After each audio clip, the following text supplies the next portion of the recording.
Hello everyone, it's Catherine here. You're welcome to my YouTube channel once again. I know it's been a while you've heard from me, but then I'm back and I'm back stronger. So today, I'm going to go through a few questions. Being a graphic designer, you have young graphic designers always coming to you and asking you. When I mean young, I'm not talking about age. I'm talking about people who are now beginning learning the creative stuff. I mean, graphic designing and others. They'll come with you to help them with certain questions. And I know today we're going to look at those questions. I mean, about 10 of them, hopefully, yeah.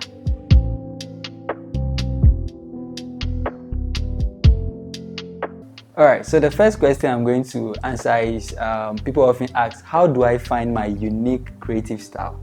Okay, so we say unique creative style, that is someone's way of, or let me say design language, where if the person does an artwork, you can know, okay, this is from this guy, and this is from that guy or that lady. So how to go about it? First of all, you just need to be consistent, which I always tell people, be consistent. When you start doing something, when you start doing the design, just make sure you keep on doing. Don't do one design today and wait like so many years before you do it. Whether you have a gig or not, try something new. Get inspiration from different sources and get mentors. Get people who guide you, who teach you. And while you're looking at all these things, throughout your consistency, take notes and then pay attention to certain things that resonate very well with you, and then you keep them aside as, okay, this is my style, and then you put them together, and with time you'll be able to create your own creative style. I mean, unique creative style. Yeah. All right, so the next question we're going to look at is, what should I do when I feel creatively stuck or uninspired? So whenever you feel this way, I want you to know it's normal. Whether you're a beginning graphic designer or a creative person, whether you're an expert, we all do have these things. But then how to deal with it varies from person to person. The very easier way to go about it is to find things you love doing. Find a way to change your environment. Leave the office, leave that PC, leave anything that has to do with that work. Go out, do something else, connect with people, vibe and all that. For me, sometimes I can just go to the basketball court to just watch one or two things around there. I can go hang out with friends, sometimes just a walk, sometimes just listening to music can do it for you, watching some nice anime or movie or whatsoever it might be for you that you find interesting that is not related to your work. Just go ahead and do those things and you'll be surprised. You'll be able to get some nice creativity or inspiration from those instances. Yeah. All right, so the next question you're going to look at is, someone said, how can I balance originality with current trends? As when you start as a graphic designer, usually you see some trends of designs, or a creative, you see some trends, people are doing this, people are doing that, so you also want to quickly catch up, you also want to learn it and do it. But you being able to blend your unique creative style with what is happening always boils down to you. It's something I want you to remember, that the trends that are coming up are not mandatory, they are not like rules.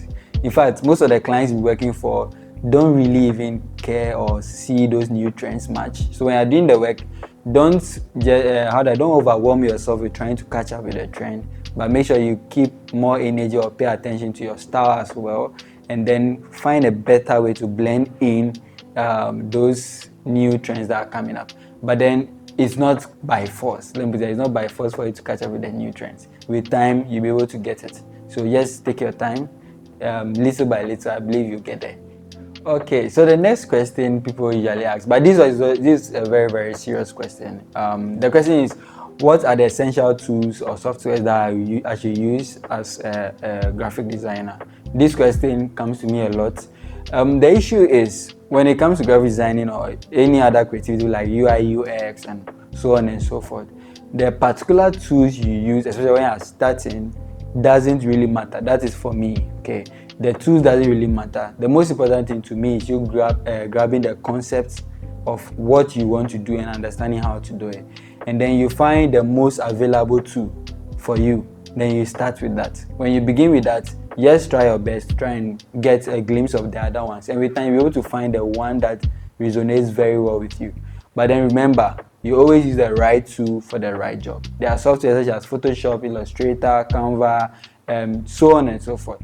You just have to figure out, okay, Photoshop, what is Photoshop used for? CorelDRAW, what is CorelDRAW used for? What is Canva good at? Not just what they are used, but what they are better at. Then you now, okay, I'm going to do this, so this will work better in Canva. Can I learn a little about Canva to do it, or Photoshop, or Illustrator, or CorelDRAW, or any other software at all?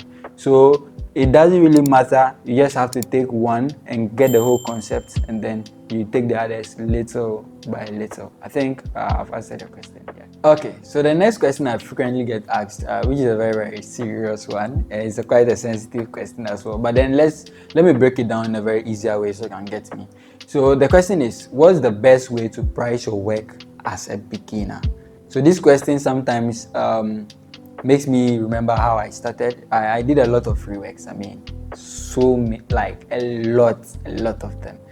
But then I came to realize that when you begin, because you are more interested in gaining more skills, you forget much about, okay, I can charge this, make revenue from this and all that. So I would advise you should try and create that balance as you start. Okay, if you are now starting totally fresh, it's okay, you take up those projects for free, but at some point you should be able to start charging at a particular stage. And how to charge, or the best way to do your pricing, is going to be based on, let me put it in 3 criteria for you. So the first criteria I'll talk about is based on your value, the value you are giving to them, okay? And the next criteria I would say it should be based on expert judgment and research. So you should talk to people already in the industry. Sir, madam, when I do this work, or if you should do this work, how much are you likely to charge, and how much do you recommend? That is where mentorship comes in. So when you begin, please make sure you have someone who is guiding you, so that this person can help you with how to price the particular work you are working on. All right, the next criteria we'll talk about is you can consider what we call the scope, like how wide the work is, the depth of the work, and then how long it's going to take you to finish it, and all those things. So like the scope of the work in general. So these are also very, very important to pricing. So when you put all these 3 things together, then you'll be able to get a well-balanced price that you give based on your level. But my advice is start small, and then you increase it as you grow, as your experience also grow up, and then you'll be able to get the right amount at every stage of your designing career. Yeah. Alright, so the next question you look at is, how do I improve my design or artistic skill quickly? Okay, this question is also just important as the other one, but then I've mentioned it earlier on that consistency is very key. You don't expect to start designing today and be an expert tomorrow. Consistency helps. You know, you gather the experience with time, you become better at it, and then you become good. Another thing you should also pay very much attention to is feedback. I was mentioning getting mentorship is very, very important. When you begin, get someone who will mentor you, and at least get some people who are very real to you. You do the work, you send it to them. Oh, sister, please look at it for me. Oh, brother, look at it for me. Oh, mom, dad, whoever the person is, or whoever these groups of people are, you send it to them. What do you think? Rate me on the scale of this to this. Even your WhatsApp or whichever social media, you can just post it on your story or status or timeline, whatever it is. Just ask for a rating, get review, and then try your best to get real life projects to work on.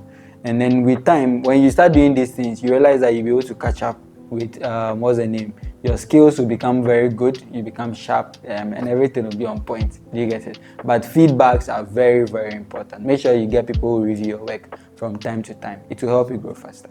Alright, so this video is proudly sponsored by BMP Studio. So this is a brand that is into videography and photography. If you want to keep memories of any events, you can reach out to BMP, be it marriage, ceremonies, any event, I mean parties, birthdays, like anything. Just reach out to BMP Studio and then you're good to go. If you want to do photo shoots, you can just contact BMP Studio and you're good to go. If you want documentaries, if you want, I mean anything photography and videography, they have got you covered. So you can follow BMP Studio on social media platforms at BMP Studio, as well as you can also go to their website. I'll leave the link in the description, which is www.bmpstudiogh.com, to catch up on some of the nice works they've done so far, as well as you can use that as an opportunity to contact them for your version of those works. All right, so the next question people often ask me is that, Katayon, should I focus on learning multiple skills or I should just specialize in one area? When it comes to the creative industry,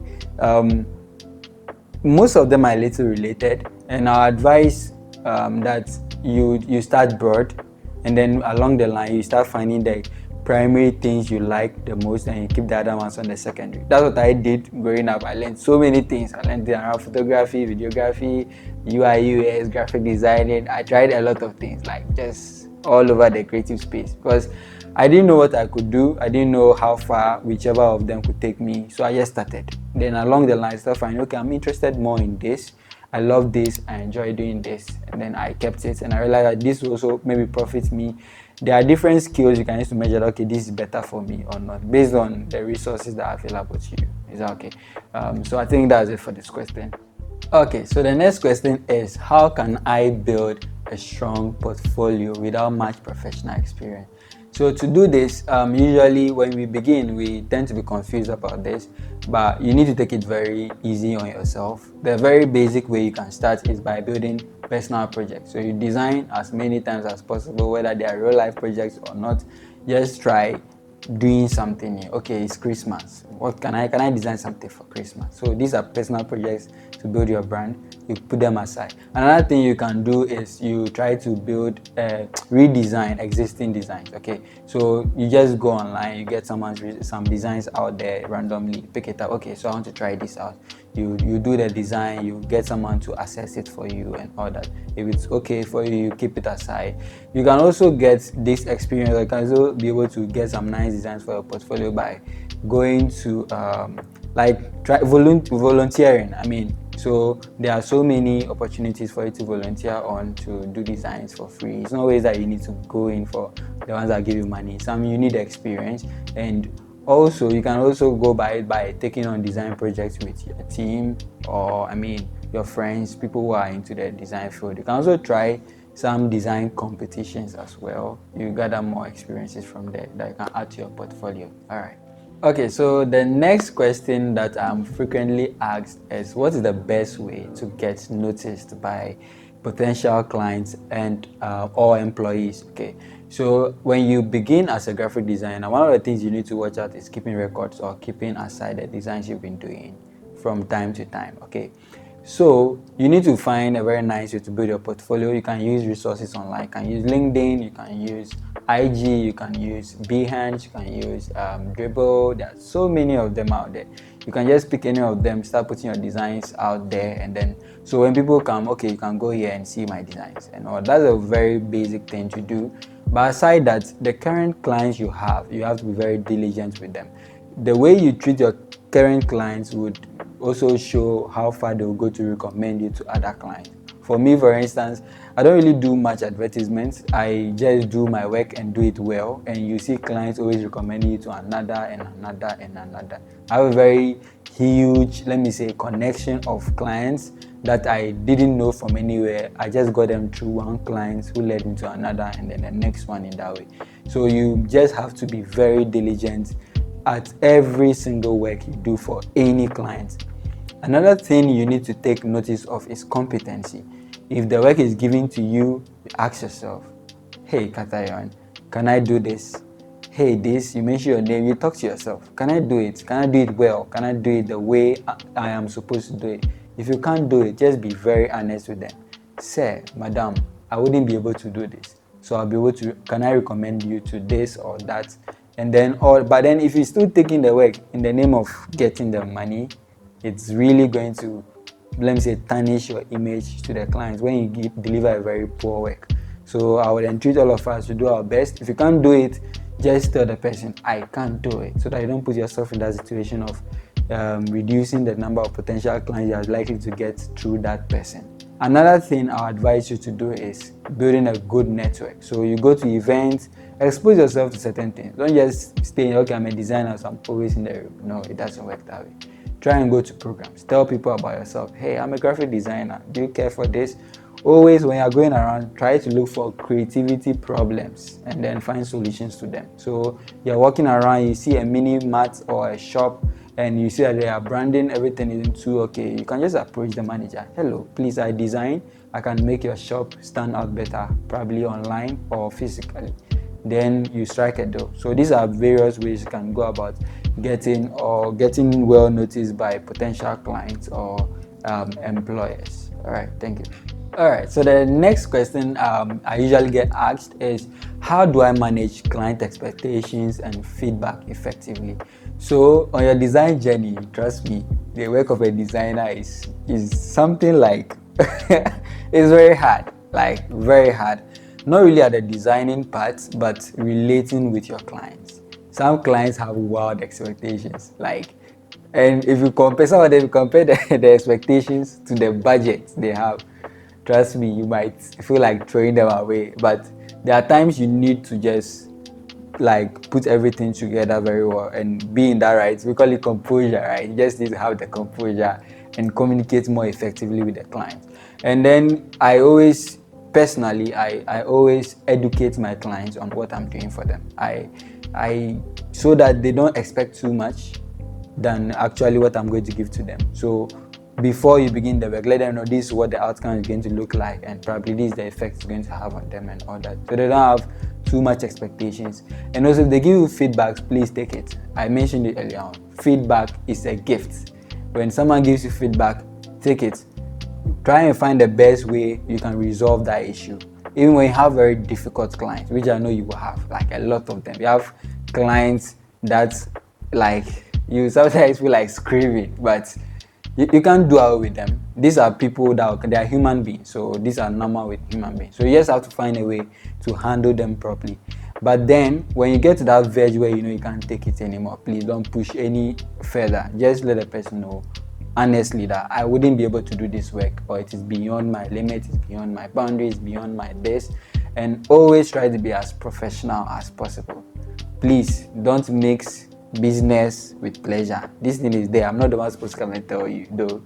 So find a way to create that boundary so that your clients respect the work you do, so that they don't end up pushing you beyond what you can be able to offer. Yeah. Alright, so many a times as beginners in graphic designing, we tend to have so many questions. I just hope I've used this video to answer some of those questions. I know there's so many other ones. As time goes on, probably I might do another video with some more. But if you have any further questions, you can leave it in the comment section. I'll pick it up and then I'll reply as soon as I see it.